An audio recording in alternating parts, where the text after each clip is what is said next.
2025 sucked, I thought it might be kind of fun to do a 2025 wrapped and look at all the wins and fails throughout the year for my brand, St. Violet. We're going to start off a little bit strong with some wins. First things first, I wrote two books, so that's pretty great. I wrote The Defiant Creative Process, which is my nonfiction work about sustainable creativity. Very ironic for what I talk about later in the presentation. Also finished Bone Season, which is a literary speculative fiction dealing with grief and devotion and the way that belief can reshape our reality, particularly under authoritarian pressure.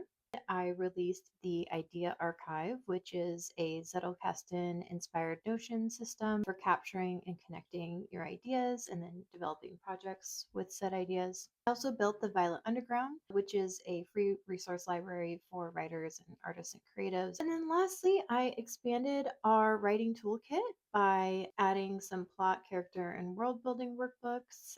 These were a much bigger project than I had expected going into the year. A few other wins would be the times that I spent showing up in physical and communal spaces. So I did both the spring and holiday Portland Bazaar, Rose City Comic Con, which I do every year, and the Portland Book Festival. Also, I do that every year. I also taught and spoke throughout the year. So I did an online creative reset workshop. I did a talk at Emerald City Comic Con about creative routines and developing your own sustainable creative practice. I hosted a zine workshop at Spoken Word Books during the Portland Book Festival. And I also did a lecture at a summit in Orlando for small creative business owners. So that was very cool. Loved all those things. I also continued working one to one with design and editing clients, which remains a steady and meaningful part of my work.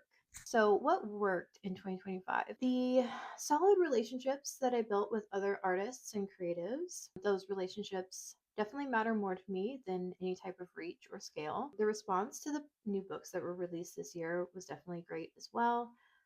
Client work, as I said, stayed really aligned and rewarding. Also, I started publishing some stuff on Substack, kind of just dipping my toes into it a little bit, but I plan to go much deeper with it in the coming year.